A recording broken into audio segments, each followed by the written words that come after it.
Bom dia a todos, a graça e a paz. Vamos começar mais uma aula da Escola Bíblica Dominical. Hoje vai ser a lição 12, tema celibato e casamento. Minha oração é que o Espírito Santo venha trazer aos nossos corações o melhor da sua palavra, que nós possamos ser inspirados e ensinados por Ele através dessa mensagem, através desse estudo. O texto base vai ser 1 Coríntios 7, do 1 ao 16. E o nosso objetivo é refletir sobre a manutenção da pureza no casamento, sobre os deveres mútuos dos cônjuges e sobre as condições em que pode ser conveniente o celibato. Certo? Queria começar trazendo algumas informações do censo de 2010, então já tem um tempinho, mas ele vem falar sobre as famílias e sobre como tem mudado um pouquinho. O número de pessoas que moram sozinhas aumentou de 9,2 para 12,1. O número de pessoas casadas caiu de 37 para 34,8%. E o número de pessoas divorciadas aumentou de 11,9 para 14,6 em 2010. Na verdade, é importante a gente refletir sobre esses números. Eles não apontam tudo o que está acontecendo, mas qual é o motivo de terem mais pessoas vivendo sozinhas, de terem menos pessoas casadas, mais pessoas divorciadas? E tem um outro ponto: o número de evangélicos também aumentou bastante nesses últimos anos, tem aumentado bastante durante os últimos anos. Mesmo assim, a taxa de divorciados ela ainda aumenta e não diminui. Qual é o motivo disso? Como nós podemos trabalhar para que isso mude, pelo menos dentro da nossa realidade? É possível você ser realmente feliz dentro de um casamento? O que a sociedade diz, o que a Bíblia diz. E é possível você ser feliz fora do casamento, no celibato? E outro ponto que é importante a gente pensar, a revista está trazendo, é por que o número de divorciados ele aumenta tanto. Na minha opinião, as pessoas estão cada vez mais individualistas. Elas querem um espaço que seja dominado completamente por elas. Então, morar sozinho é uma opção mais interessante do que viver na casa dos pais, por exemplo, viver em família. E para muitas pessoas a opção de se divorciar se torna interessante para elas, aos seus olhos, quando elas percebem que não existe esse individualismo dentro de um relacionamento conjugal. Ele não subsiste, não tem como ele permanecer. Ou você vai viver uma mentalidade mais comunitária, ou você vai destruir o seu casamento. E por isso tem tanto casamento destruído. Vamos à introdução. 1 Coríntios, capítulo 7 a 11, contém respostas sobre questões práticas que os cristãos de Corinto fizeram a Paulo, numa carta provavelmente enviada por meio de Estéfanas, Fortunato e Acaico. A primeira das questões era a respeito do casamento, uma área na qual eles tinham muitos problemas. Como tantos outros, o problema matrimonial refletia a imoralidade da sociedade corrupta em que viviam e da qual ainda não estavam plenamente dissociados. Mas é preciso ressaltar que o apóstolo não estava discutindo o casamento do ponto de vista moral, mas sim da sua conveniência. Ele respondeu a perguntas definidas cujo conteúdo desconhecemos e fez referência a condições que eram locais e temporais. Contudo, os princípios que dão base ao seu ensino são invariáveis, razão pela qual contém lições de valor permanente para nós.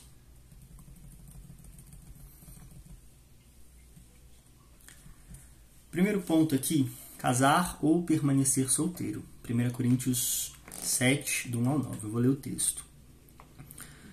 Quanto aos assuntos sobre os quais vocês me escreveram, é bom que o homem não toque em mulher, mas por causa da imoralidade, cada um deve ter sua esposa e cada mulher o seu próprio marido. O marido deve cumprir os seus deveres conjugais para com sua mulher, e da mesma forma a mulher para com seu marido.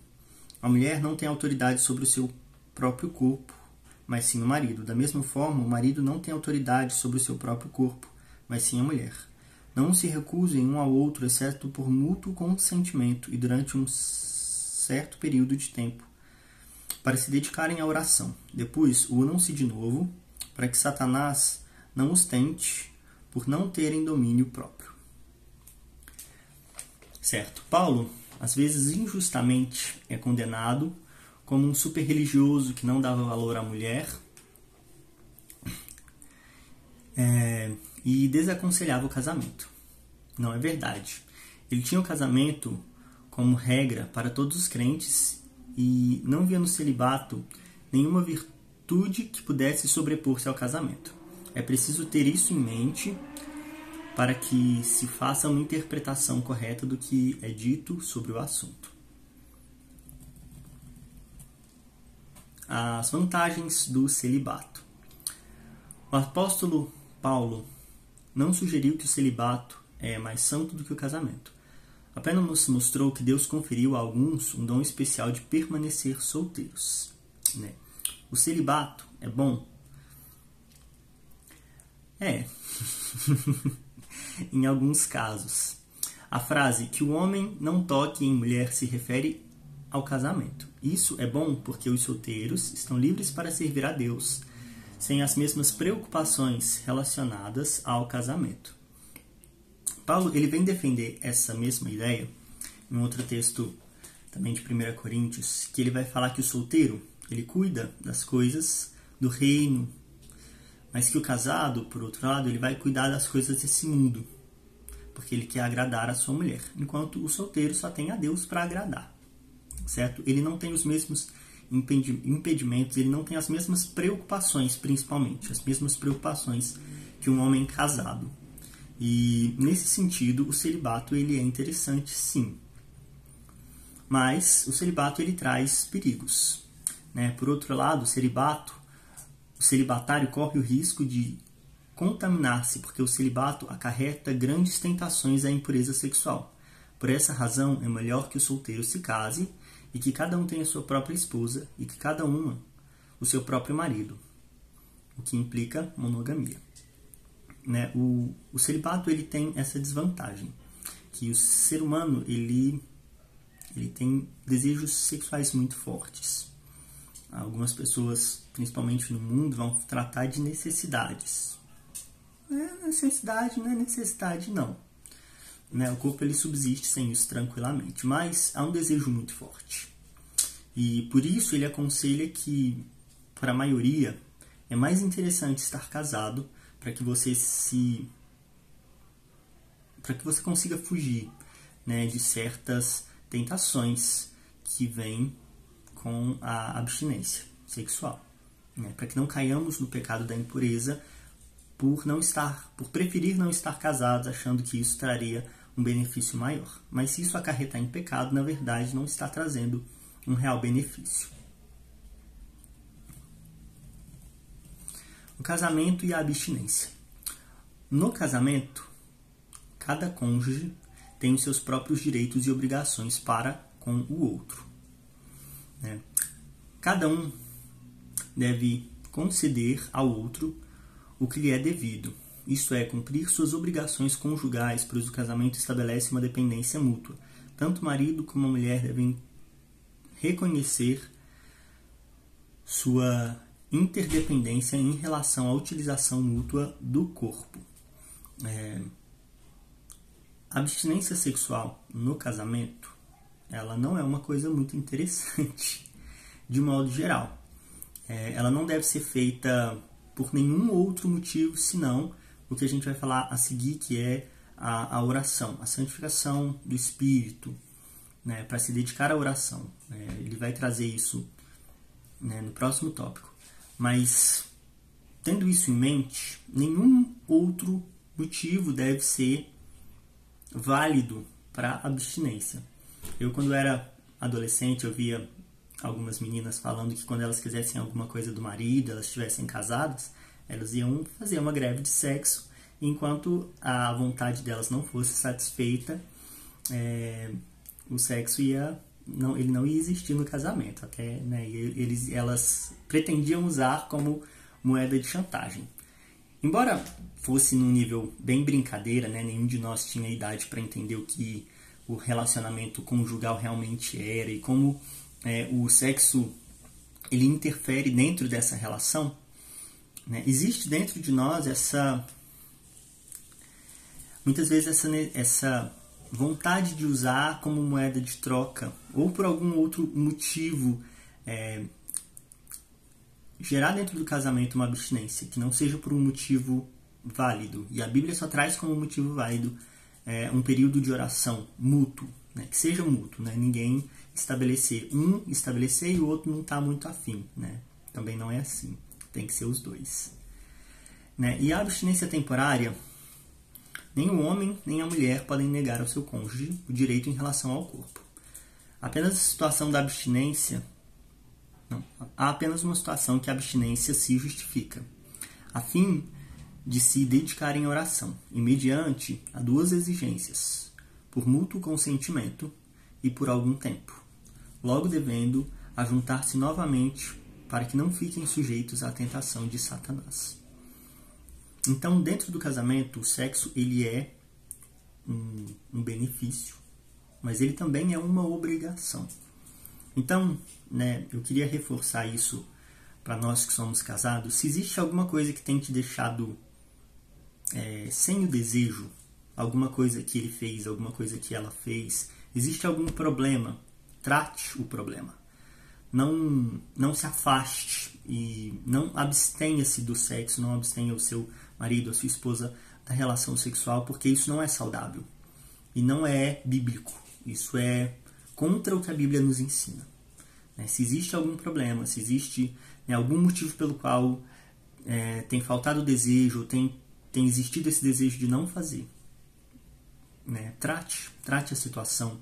Se necessário, procure orientação de alguém mais experiente, alguém mais sábio que você, alguém que tenha alguma resposta que você não tem, algum amigo que talvez já tenha passado por situações de problema no casamento e você sabe e vai lá procurar o conselho dele, algum amigo que tenha tido problemas e superou, tá?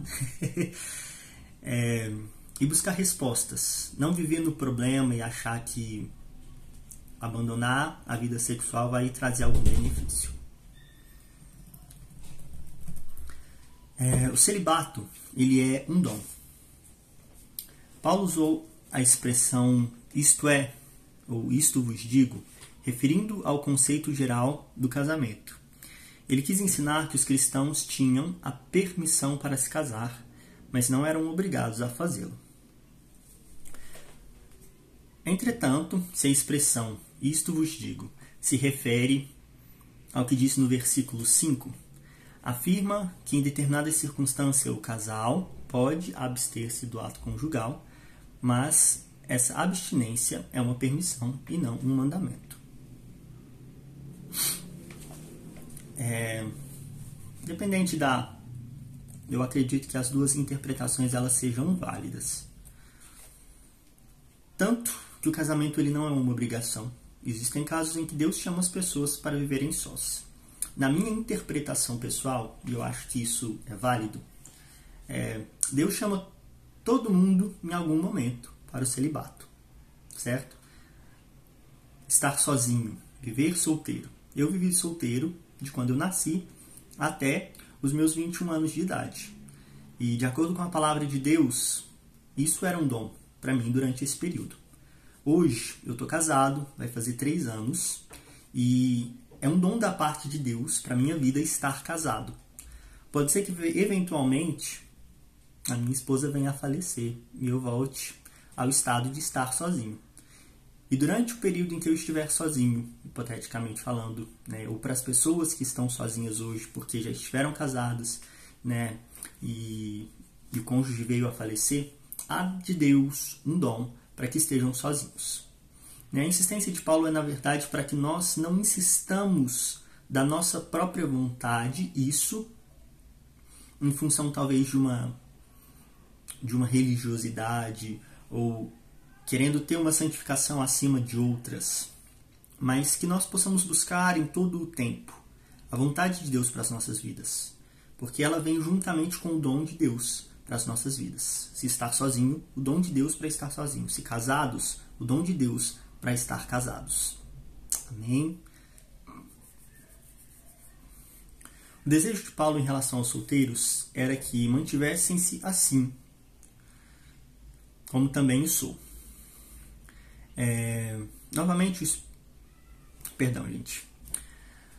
Ele ressalta, no entanto, que alguns receberam a graça de Deus para serem celibatários, mas ele chama outros para se casarem.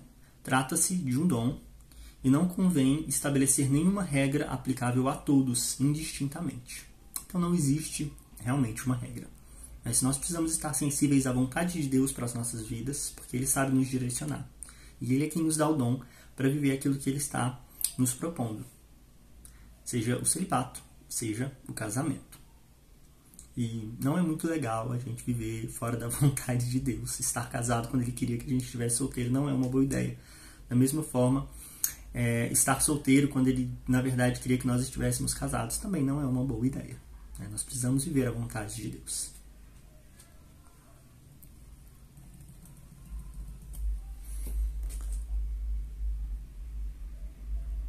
É importante nós termos em mente que o casamento ele é fundamental para a estrutura da família e para a estrutura da igreja. Então é sempre bom nós termos em mente que precisamos trabalhar os nossos casamentos. Eles são um projeto em andamento. Eles não estão prontos e acabados, bem como nós, como indivíduos e cristãos, não estamos prontos e acabados. Esse ano, eu sei que a igreja vai começar um trabalho com casais. Então, o meu incentivo é que todos os casados se envolvam.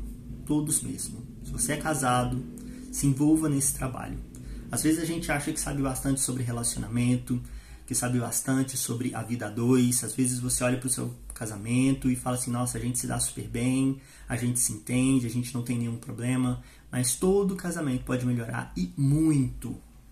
E o intuito dos ministérios de casais, e como a gente vai implantar na nossa igreja esse ano, é trabalhar os casamentos para que eles possam melhorar. E também gerar uma identificação. Às vezes o meu casamento está muito bom nesse momento. E eu tenho condições de ajudar outra pessoa que não está num momento muito bom dentro do seu casamento. E às vezes eu vou entrar numa crise dentro do meu casamento e eu preciso de pessoas que estejam em um momento mais firme, em um momento mais tranquilo da vida conjugal para me ajudar dentro da minha crise, dentro dos meus problemas conjugais. Isso é muito importante. A nossa igreja ela entende essa necessidade, ela vai começar a um trabalho voltado para casais, e isso é muito bom, muito bom. Casamentos sólidos, eles geram famílias mais sólidas, que geram uma igreja mais sólida, e Deus se alegra quando nós estamos empenhados em estruturar melhor os nossos casamentos. Então, que nós possamos nos envolver. Amém? Fica aí a orientação para todo mundo. Agora a gente vai passar para a segunda parte do texto, do versículo 10 ao 16, que vai falar sobre algumas questões do casamento e do divórcio. Vamos lá? 1 Coríntios 7, do 10 ao 16. Aos casados dou este mandamento, não eu, mas o Senhor, que a esposa não se separe do marido, mas se o fizer, que permaneça sem casar, ou então reconcilie-se com seu marido, e o marido não se divorcie de sua mulher. Aos outros, eu mesmo digo isso, não o Senhor. Se um irmão tem uma mulher descrente, e ela se dispõe a viver com ele, não se divorcie dela. Se uma mulher tem um marido descrente, e ele se dispõe a viver com ela, não se divorcie dele, pois o marido descrente é santificado por meio da mulher, e a mulher descrente é santificada por meio do marido. Se assim não fosse, seus filhos seriam impuros, mas agora são santos. Todavia, se o descrente separar-se, que se separe. Em tais casos, o irmão ou a irmã não fica debaixo de servidão. Deus os chamou para viverem em paz. Você, mulher, como sabe se salvará seu marido? Ou você, marido, como sabe se salvará sua mulher? Bom, provavelmente havia na igreja de Corinto pessoas convictas de que, ao aceitarem o evangelho, podiam desfazer-se dos vínculos do casamento. Por isso, Paulo traçou-lhes algumas diretrizes. Naquela época, existia uma questão muito forte em relação a estar na igreja e a não estar. Hoje, a gente, infelizmente, a gente desassociou isso um pouquinho mais.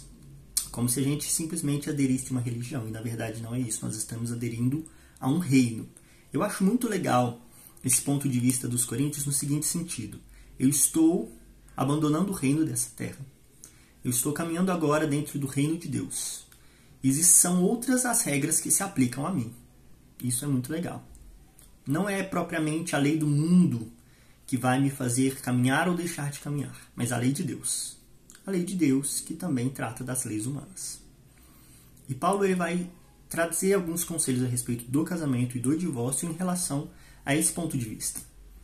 Agora que nós pertencemos ao reino de Deus, como é que na nossa mente precisa funcionar em relação ao casamento e ao divórcio? Amém? Vamos então entender o que a Bíblia nos traz. Quando ambos os cônjuges são cristãos, devem atender ao que foi ensinado pelo Senhor durante o seu ministério na terra. Jesus fala muito sobre ele fala sobre casamento. Ele fala o seguinte: ele dera mandamento explícito acerca do divórcio, que é proibido, exceto em caso de infidelidade de um dos cônjuges. O conselho geral dado pelo apóstolo é que a mulher não se separe do marido. Em circunstâncias extremas, entretanto, pode ser necessário que isso venha a acontecer. Nesse caso, a instrução é que não se case ou que se reconcilie com o seu marido. A separação entre cônjuges cristãos não rompe o vínculo matrimonial, antes dá oportunidade para que o Senhor cure as feridas, para curar as diferenças que causam o afastamento e restaurar ambas as partes à comunhão com Ele e um com o outro. Bom, eu não conferi isso com o pastor, nem com a doutrina geral da igreja, mas eu acho que quando ele se trata aqui de circunstâncias extremas para a separação de uma mulher, no caso, ele está